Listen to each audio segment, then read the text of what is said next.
नमस्कार दोस्तों, यूपीएससी अखाड़ा में आपका स्वागत है। आज का हमारा टॉपिक है strategy for clearing preliminary exams या प्रीलिम्स। तो प्रीलिम्स को हम कैसे क्लियर करें, वो स्ट्रेटेजी मैं आज आपको इस वीडियो में बताऊंगा। सबसे पहले हम देखते हैं कि अगर हम सिविल सर्विस एग्जामिनेशन के लिए प्रिपेयर करते हैं तो हमें किस टाइम अपनी पढ़ाई स्टार्ट करनी चाहिए या तैयारी हमें किस टाइम स्टार्ट करें। तो दोस्तों मैं कहूँगा कि अगर आप एज लिमिट के अंदर हैं तो आप कभी भी इस तैयारी को स्टार्ट कर सकते हैं। एज लिमिट और बाकी क्वालिफिकेशंस के लिए मैंने एक वीडियो पहले बनाई है, आप उसे ज़रूर देख लीजिए। तो बात करें कब हमें तैयारी स्टार्ट करनी है, तो हम कॉलेज के टाइम पे अपनी तैयारी स्टार्ट कर सकते हैं। जब हम फर्स्ट ईयर में, सेकंड ईयर, थर्ड ईयर या फाइनल ईयर जब भी हम हैं तो कॉलेज के टाइम स्टार्ट कर सकते हैं, या फिर कॉलेज ख़त्म होने के बाद स्टार्ट कर सकते हैं, या फिर 1-2 साल जॉब करने के बाद भी स्टार्ट कर सकते हैं। और या फिर कई बार हम ऐसे भी कर सकते हैं कि आप जॉब भी कर रहे हो साथ साथ तैयारी कर सकते हो। तो अगर आप एज लिमिट के अंदर हो तो आप कभी भी इस तैयारी स्टार्ट कर सकते हो अपनी। अब हम देखते हैं बेसिक रिक्वायरमेंट्स क्या हैं सिविल सर्विस एग्जाम को क्वालिफाई करने के लिए। तो सबसे पहले तो आपको सिलेबस पता होना चाहिए कि एग्जाम का सिलेबस क्या है। दूसरा, आप एनालाइज करें कि पहले जो प्रीवियस ईयर क्वेश्चंस हैं वो किस तरीके के हैं। मैं ये दो जो पहला और दूसरा पॉइंट है, सिलेबस और प्रीवियस ईयर क्वेश्चन, इनको सबसे इंपॉर्टेंट मानता हूँ। क्योंकि वैसे तो जनरल स्टडीज़ की बात करें या कोई भी एग्जामिनेशन है तो आप कुछ भी पढ़ते जाएंगे, उसका कोई एंड नहीं है। लेकिन जो सिलेबस है और प्रीवियस ईयर क्वेश्चन है ये आपकी स्टडीज़ को क्या करेंगे, टारगेटेड करेंगी। ये आपको आइडिया देती है आपको क्या पढ़ना चाहिए। फिर उसके बाद हम देखेंगे एनसीईआरटीज़। तो मैं इसी वीडियो में आपको बताऊंगा कि कौन कौन सी एनसीईआरटीज़ आपको पढ़नी है, और फिर एनसीईआरटीज़ के अलावा आपको और कौन सी बुक्स आपको रेफर करनी है प्रीलिम एग्जामिनेशन के लिए। फिर हम उसके वीडियो में लास्ट में देखेंगे कि करंट अफेयर आपको कैसे डील करना है, ठीक है। और इस वीडियो में तो नहीं, पर नेक्स्ट वीडियो में मैं आपको बताऊंगा कि आपको टेस्ट सीरीज़ कब ज्वाइन करनी चाहिए और फिर कैसे आप टेस्ट सीरीज़ का मैक्सिमम बेनिफिट उठा सकते हैं। तो सबसे पहले हम देख लेते हैं कि जो प्रिलिमिनरी एग्जाम है हमारा वो कैसे होता है, उसके अंदर क्या क्या आता है। तो प्रिलिमिनरी एग्जाम की बात करें तो इसके अंदर 2 एग्जामिनेशन होंगे आपके, एक पेपर 1 होगा, पेपर 2। पेपर 1 होगा वो आपका जनरल स्टडीज़ का होएगा, और इसमें क्या होता है, पेपर 1 के अंदर 100 मल्टीपल चॉइस क्वेश्चन होते हैं, एमसीक्यूज। तो ये ऑब्जेक्टिव पेपर है प्रिलिमिनरी एग्जाम में। तो पेपर 1 है वो है मल्टीपल चॉइस क्वेश्चन, इसमें आपके 100 क्वेश्चन आएंगे, हर क्वेश्चन 2 मार्क्स का होएगा, और ये 2 घंटे का एग्जाम होता है। अगर लेकिन इसमें आपको ये बात ध्यान रखनी है, अगर आपने कोई भी क्वेश्चन गलत किया तो उसमें नेगेटिव मार्किंग होती है 1/3 की। और इसी के जो पेपर 1 के मार्क्स हैं, जनरल स्टडीज़ पेपर 1 के जो मार्क्स हैं, यही मार्क्स आपके काउंट होते हैं, किसके आप ये डिसाइड करेंगे आपने मेंस प्री क्वालिफाई किया और आप मेंस लिखेंगे या नहीं लिखेंगे। पेपर 2 जो है वो केवल आपका क्वालिफाइंग नेचर है, उसके मार्क्स आपके काउंट नहीं होते मेरिट लिस्ट के लिए।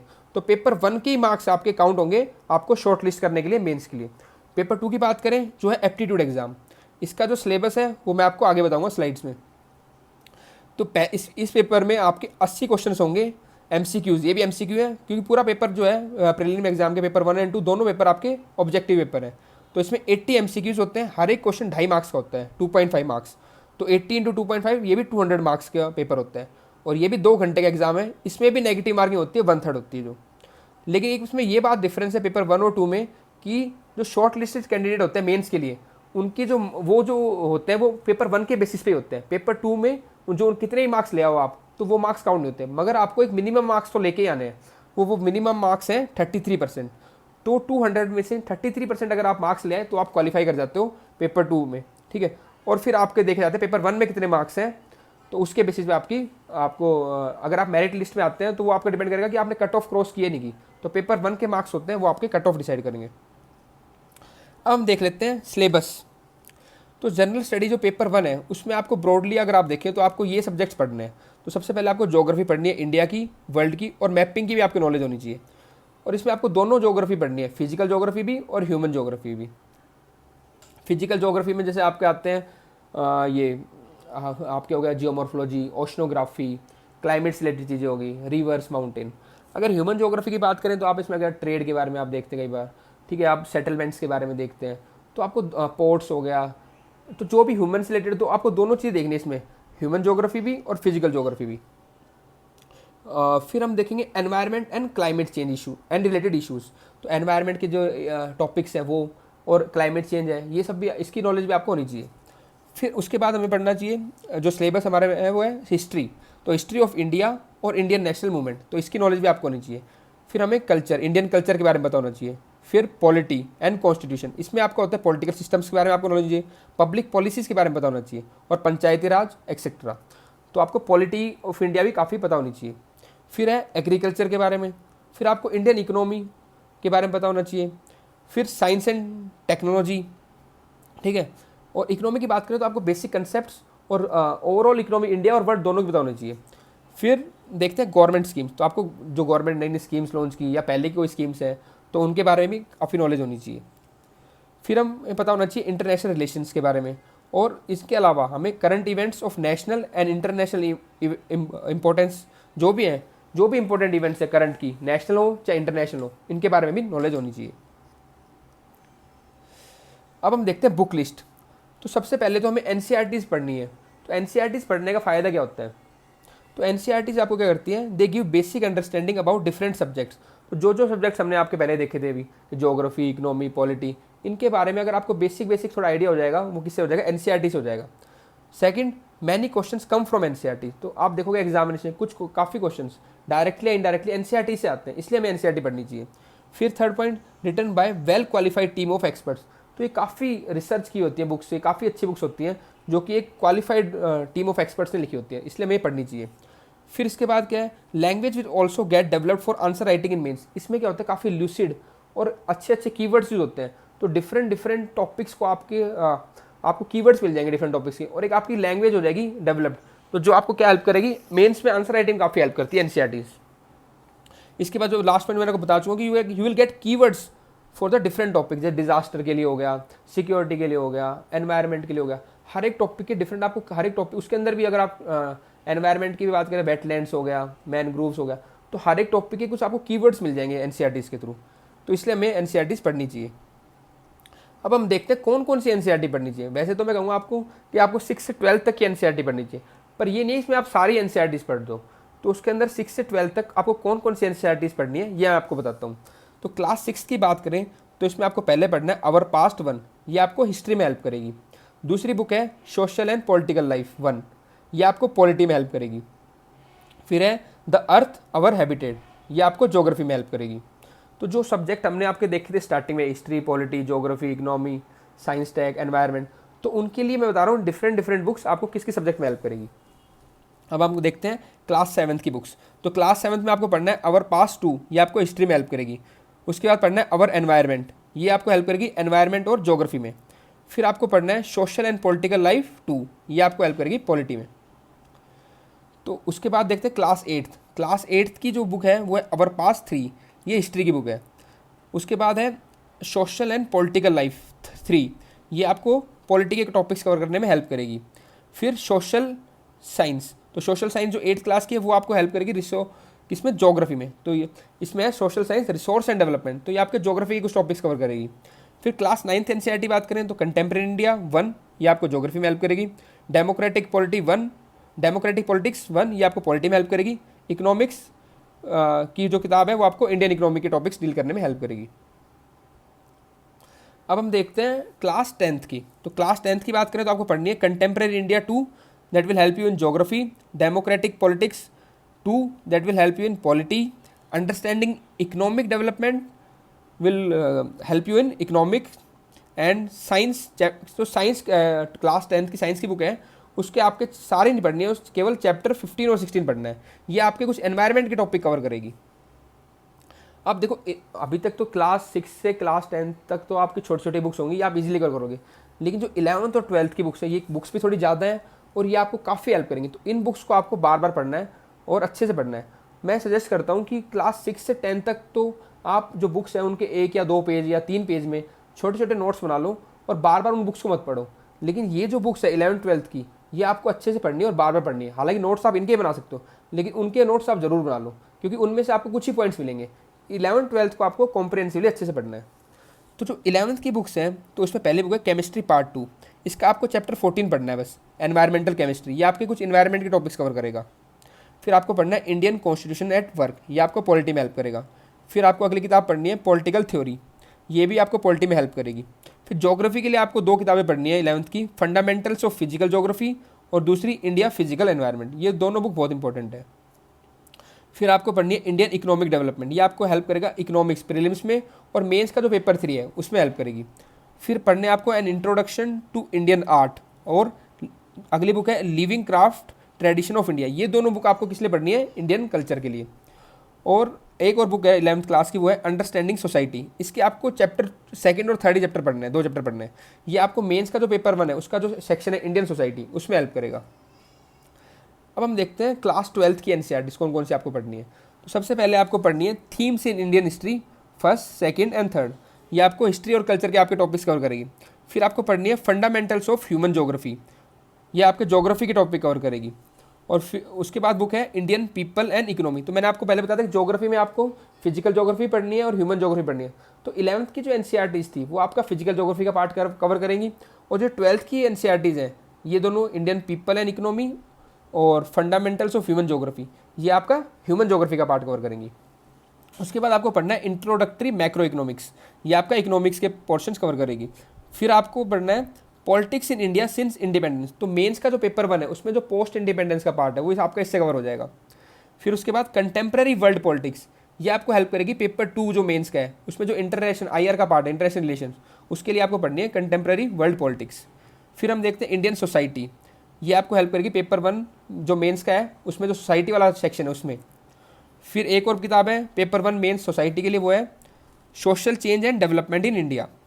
फिर हम देखते हैं बायोलॉजी की जो बुक है क्लास 12 की, इसके आपके चैप्टर 11 से लेकर 16 पढ़ना है। तो ये प्रीलिम्स में और मेंस में आपके जो साइंस और एनवायरनमेंट के सेक्शन है उसमें आपको हेल्प करेगी। बायोलॉजी की बुक है क्लास 12 की, इसके चैप्टर पढ़ने हैं आपको 11 से 16 चैप्टर तक। फिर आप साइकोलॉजी, तो 12th क्लास की जो साइकोलॉजी की बुक है ये भी आपको जरूर पढ़नी है। ये आपकी ओवरऑल पर्सनैलिटी और एथिक्स के जो पेपर है उसकी कुछ टॉपिक्स में आपको हेल्प करेगी। फिर लास्ट बुक है केमिस्ट्री पार्ट 2 चैप्टर 16, इसका नाम है केमिस्ट्री इन एवरीडे लाइफ। तो साइंस का जो पोर्शन है आपका प्रीलिम्स का और मेंस का, उसमें आपको ये हेल्प करेगा केमिस्ट्री पार्ट 2 चैप्टर 16। दोस्तों ये तो होगी आपकी एनसीईआरटीज़। अब एनसीईआरटीज़ तो क्या नेसेसरी है but they are not sufficient, तो उनको सप्लीमेंट और कॉम्प्लीमेंट करने के लिए हमें और बाकी बुक्स को भी रेफर करना पड़ेगा। तो पहली बुक हम देखें जो एनसीईआरटीज़ के अलावा है वो है लक्ष्मीकांत। तो पॉलिटी के लिए इसको आप ज़रूर पढ़ें, M लक्ष्मीकांत। ठीक है, इकोनॉमिक्स की बात करें तो आप इकोनॉमिक्स कवर कर सकते हैं अपना एनसीईआरटीज़ के अलावा। मृणाल सर के नोट्स हैं, ठीक है, उनकी वीडियोस भी आती हैं, वो भी अच्छी काफ़ी। श्रीराम IAS के नोट्स हैं, इनसे आप अपनी इकोनॉमी कवर कर सकते हैं। ज्योग्राफी की बात करें एनसीईआरटीज़ तो आपको पढ़नी है, उसके अलावा आपको एक GC लियोंग बुक है, उसके भी कुछ टॉपिक्स आपको पढ़ने हैं। अगर हम बात करें मैपिंग की, तो मैपिंग में आपको ओरिएंट ब्लैक स्वैन एक आती है एटलस, ठीक है, वो आपको वर्ल्ड के लिए आप रेफर कर सकते हैं, और जो ऑक्सफोर्ड है वो आप इंडिया के लिए। तो आपको 2 एटलस लेनी है, Orient black swan for the world and Oxford for the India. तो ऑक्सफोर्ड पब्लिकेशन की जो एटलस है वो इंडिया के लिए रेफर करो, ओरिएंट ब्लैक स्वैन की पब्लिकेशन की जो एटलस है वो आप करो वर्ल्ड के लिए रेफर। तो इससे आपका मैपिंग कवर हो जाएगा। एनवायरनमेंट के लिए एनसीईआरटी के अलावा आपको शंकर IAS की बुक पढ़नी है। ठीक है, हिस्ट्री की बात करें तो मॉडर्न हिस्ट्री की स्पेशली तो आपको स्पेक्ट्रम आती है एक बुक बाय राजीव वहीद, तो आप स्पेक्ट्रम खरीद सकते हैं। पर कल्चर की अगर देखें तो एनसीईआरटी तो आपको पढ़नी है, उसके अलावा आप नितिन सिंघानिया की बुक पढ़ सकते हैं, स्पेक्ट्रम पढ़ सकते हैं, या मैंने काफ़ी कंसाइज वीडियो बनाई है, मतलब 2 घंटे में पूरा कल्चर कवर करवा दिया है, तो आप इसी चैनल पे कल्चर की वीडियोस भी देख सकते हैं। तो ये तो होगी बाकी रेफरेंस बुक। अब हम बात करते हैं करंट अफेयर्स की। हम जैसे कि हमने अपना स्टैटिक पोर्शन पढ़ दिया, मैं तो एडवाइस आपको ये करूँगा कि पहले आप 4-5 महीने में अपना स्टैटिक पोर्शन कवर कर लें, उसके बाद आप करंट अफेयर उठाएं। क्योंकि होता क्या है, अगर आपको बेसिक इकोनॉमिक्स की नॉलेज नहीं है, बेसिक आपको ज्योग्राफी की नॉलेज नहीं है, तो आप न्यूज़ से रिलेट नहीं कर पाते। तो आप पहले से अपना सिलेबस पढ़ें, प्रीवियस ईयर क्वेश्चन देखें, बेसिक्स बुक्स पढ़ लें 3-4 महीने के अंदर, फिर आप डेली बेसिस पे करंट अफेयर फॉलो करें। और अगर एग्जामिनेशन की बात करें हम, तो लगभग हमें 1 या 2 साल के आपको करंट अफेयर पढ़ने हैं। 2 साल तो आप मिनिमम मान के चलो। और लेकिन जो लास्ट ईयर है, जो जिस साल आप एग्जाम दे रहे हो, उसका आपको ढंग से पढ़ना है, काफ़ी ज़्यादा तरीके से अच्छे से तैयारी करनी है आपको लास्ट 1 ईयर की। लेकिन आप मानो कि आप एग्जाम अगर दे रहे हो तो आपको 2 या 3 साल के करंट अफेयर पूछेंगे, तो 2 साल के तो आप अच्छे से करो। तो करंट अफेयर की बात करें तो we need to cover at least 2 years current affair. Second, after completion of NCERTs and reference books one need to follow current affairs on daily basis and make concise notes. तो ये मैंने आपको बता ही दिया कि एक बार हो जाए आपके बेसिक बुक, फिर आप कंसाइज नोट्स बनाओ उसके, और रोज़ करंट अफेयर फॉलो करो। अब कहाँ से आप पढ़ सकते हो करंट अफेयर? तो देखो, अगर बात करते हैं, कई स्टूडेंट क्या गलती कर देते हैं, पूरा अखबार पढ़ते हैं, पूरा दिन करंट अफेयर पढ़ते हैं, स्टैटिक अपना नॉलेज को क्या करते हैं, स्टैटिक पोर्शन को निगलेक्ट करते हैं। तो जो आप पहली वाली वीडियो देखोगे, इससे पहले वाली वीडियो जो मैंने आपको बेसिक बताया यूपीएससी और सिविल, उसमें मैंने आपको बताया कि आपको स्टैटिक और करंट दोनों पे फोकस करना है। ठीक है, तो आप ये ना करें कि पूरा करंट पढ़ते रहें या पूरा स्टैटिक पढ़ते रहें। इसके लिए मैंने आपको एक डिवाइस की स्ट्रेटेजी, आपको कब कितना टाइम किस पे देना है, या कहाँ से आपको करंट अफेयर का सोर्स रेफर करना है। तो अगर सबसे पहले बात करें आपको न्यूज़पेपर पढ़ना है, तो न्यूज़पेपर आप कौन कौन से पढ़ सकते हो? द हिंदू पढ़ सकते हो, इंडियन एक्सप्रेस पढ़ सकते हो। और मैं कहूँगा न्यूज़पेपर पढ़ना और नोट मेकिंग दोनों चीज़ें, उसमें आप 30 मिनट्स से 1 घंटा ना लगाएं। ये कैसे पढ़ना है स्ट्रैटेजी, इसको भी मैं आपको आने वाली वीडियोज़ में आपको बताऊँ कैसे आपको न्यूज़पेपर पढ़ना है, क्या क्या पॉइंट्स एक्सट्रैक्ट करना है। वैसे तो अगर आप न्यूज़पेपर पढ़ने लगोगे तो 4 घंटे ही पढ़ सकते हो, लेकिन आपको अपने सिलेबस और टॉपिक से रिलेटेड न्यूज़ पढ़नी है और उनको नोट डाउन करना है। तो आधा घंटा से 1 घंटा आप दें न्यूज़पेपर पे। उसके बाद आप करंट अफेयर की वीडियोस भी देख सकते हैं, जैसे ओनली आईएएस की वीडियोस आती हैं, आरएस टीवी का प्रोग्राम्स आते हैं अच्छे जो आपके सिलेबस से रिलेटेड है, उनको देखो और उनके शॉर्ट नोट्स बना लो। वो वीडियोस भी मैं कहूँगा सारी रेलिवेंट नहीं है, उनमें से भी आपको एक्सट्रैक्ट करना पड़ेगा। फिर थर्ड बात है, आप करंट से बात करें तो आपको इकोनॉमिक सर्वे पढ़ना चाहिए हर साल, जो भी आता है, बजट आता है देश का वो पढ़ना चाहिए, इंडिया एयर बुक आती है, और गवर्नमेंट के जो बाकी पब्लिकेशन है जैसे कि नीति आयोग का एक्शन एजेंडा हो गया, strategy for new India at 75 योजना, ये सारे पब्लिकेशंस भी पढ़ने हैं। अगेन इसमें भी आपको कवर टू कवर नहीं पढ़ना होता है, वही चीज़ें, वही टेबल, वही डेटा, वही चीज़ें निकालनी है जो आपको एग्जाम में हेल्प करेंगी। इसके भी आप कंसाइड नोट बना सकते हैं। फिर अब देखते हैं आपको उसके अलावा क्या पढ़ना है। आपको मंथली कंपाइलेशंस, तो इसके लिए मैं आपको रेफर करूंगा जैसे विजन आईएएस की जो मंथली कंपाइलेशन आप वो भी पढ़ सकते हैं, या पीटी या मेंस 365 आते हैं वो भी पढ़ सकते हैं। मैं कहूँगा कोई भी एक उठाइए, चाहे विजन की उठाओ आप, चाहे फोरम की, चाहे इनसाइट, किसी भी इंस्टीट्यूट की आप उठाओ, पर एक ही मैगजीन उठाओ, पर उसको 2 या 3 बार पढ़ो। रादर देन आप 3 मैगजीन उठाओ, उनको एक एक बार पढ़ रहे हो, आप एक मैगजीन उठाओ मंथली, या फिर जो कंपाइलेशन आते हैं इनका पीटी 365, उनको एक मैगजीन उठाओ और उसी को आप 2-3 बार पढ़ो ताकि आपको चीज़ें याद हों। फिर उसके अलावा आपको पढ़ना है compilation of reports, indices, government schemes. ठीक है, तो ये आप कहीं से भी आपको मार्केट में इजीली मिल जाएगा, ऑनलाइन भी मिलता है आजकल तो, कि कंपाइल नोट्स मिल जाते हैं आपको, एक जगह रिपोर्ट्स मिल जाएंगे आपको, एक जगह इंडेक्सेस मिल जाएंगे, या गवर्नमेंट की स्कीम्स। तो इसके लिए आप रेफर कर सकते हैं द आईएएस हब के नोट्स, गवर्नमेंट स्कीम्स के काफ़ी अच्छे आते हैं, आईएएस फॉर श्योर के देख सकते हैं, और आईएएस पार्लियामेंट के। तो ये तो मैंने आपको बता दिया करंट अफेयर कैसे डील करना है आपको। अब हम बात करते हैं पेपर 2 की। तो पेपर 2 मैंने जैसे आपको कहा था कि क्वालिफाइंग होता है, इसके मार्क्स होते हैं मेरिट लिस्ट के, आपको आने के लिए इसके मार्क्स काउंट नहीं होते, लेकिन आपको क्वालिफाई जरूर करना पड़ता है। 33% मार्क्स लाने होते हैं 200 में से, तो 200 की 33% में आपको 66 मार्क्स लाने होते हैं। तो इसमें बात करें तो इसमें जो ब्रॉडली जो कवर होते हैं वो होते हैं ये टॉपिक्स होते हैं इसमें। पहला है कॉम्प्रिहेंशन, दूसरा है लॉजिकल एंड एनालिटिकल एबिलिटी। तो इनके टॉपिक्स होंगे आपके जनरल मेंटल एबिलिटी के, basic numeracy number system, data interpretation, interpersonal skill including communication skills, decision making and problem solving. तो ये आपके टॉपिक्स हैं पेपर 2 के अंदर। इनको लर्न करने के लिए या इनको समझने के लिए आप ये सोर्सेज रेफर कर सकते हैं, आर एस अग्रवाल की बुक, करियर लॉन्चर या टाइम जो इंस्टीट्यूट है उसके नोट्स आप देख सकते हैं। और मोस्टली तो आप, मैं कहूँगा आपको ये नोट्स देखने के बाद आप प्रीवियस ईयर क्वेश्चन जरूर देखेंगे, कैसे क्वेश्चन आ रहे हैं आपके। और तीसरा सोर्स है आपका प्रीवियस ईयर पेपर्स। अब हम देखते हैं हमें कैसे करना चाहिए प्रीलिम पेपर 2 की तैयारी। ऑल्दो ये पेपर जो है क्वालिफाइंग नेचर का होता है, इसमें आपको बस क्वालिफाइंग करना है, लेकिन हर साल हम देखते हैं कि बच्चे 33% भी मार्क्स भी नहीं ला पाते हैं, इसलिए इस पेपर को भी हम निगलेक्ट नहीं कर सकते, हमें इसको भी पढ़ना पड़ेगा। तो अगर मैं इसको अगर ब्रॉडली देखूँ तो पेपर 2 के अंदर 3 सेक्शन आते हैं।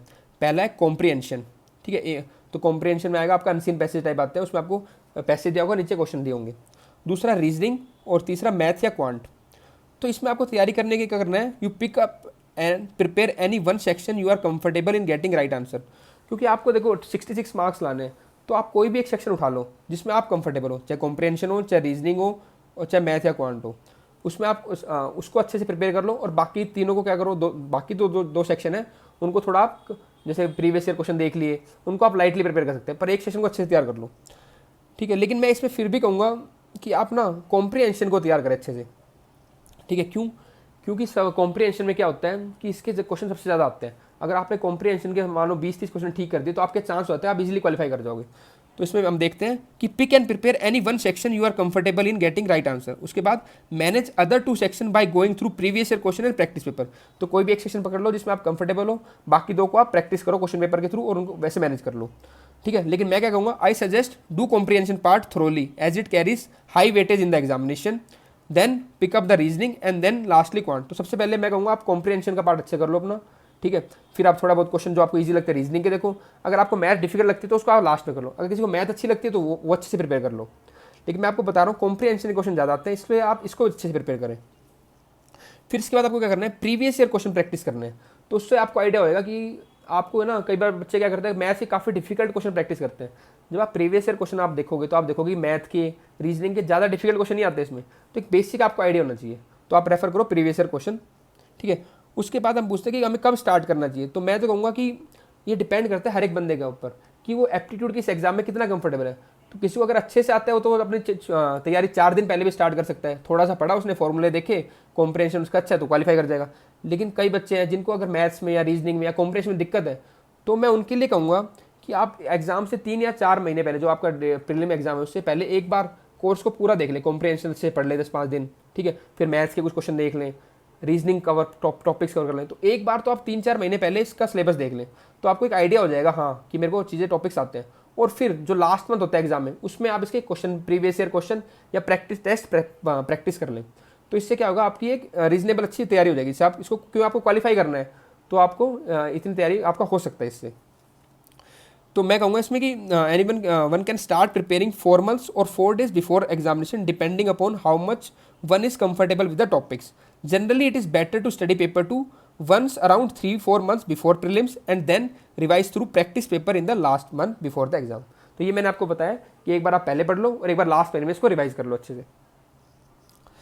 अब देखो मैंने आपको बता दिया स्ट्रेटेजी। तो फर्स्ट स्टेप जो मैंने कहा था, फर्स्ट स्टेप हमारा स्ट्रेटेजी, कैसे आपको प्लान करना है। एनसीईआरटीज आपका मैं कहूँगा फर्स्ट स्टेप होगा, ठीक है। तो आप वो लो, अपनी तैयारी स्टार्ट करो, इस जर्नी को स्टार्ट करो। लेकिन दोस्तों मैं आपको ये बताऊँगा, सिविल सर्विस के लिए आप एस्पायर कर रहे हैं तो इस जर्नी में आप ये बात जरूर याद रखें कि try not to become a person of success but a person of values. Success हमें ये नहीं है हमें किसी कीमत पे अचीव करनी है, सक्सेस हमें एथिकल तरीके से अचीव करनी है। तो दोस्तों इस बात को जरूर याद रखें, try not to become a person of success but a person of values. ठीक है दोस्तों, इस वीडियो में इतना ही। अगर आपको वीडियो पसंद आई तो इसे लाइक करें, चैनल को सब्सक्राइब करें और अपने दोस्तों के साथ शेयर करें। नेक्स्ट वीडियो के नोटिस के लिए नोटिफिकेशन बेल को प्रेस करें। और अगर आपको कोई भी इंक्वायरी है या कोई आपको क्वेरीज है तो आप कमेंट बॉक्स में ज़रूर लिखें। ठीक है दोस्तों, धन्यवाद।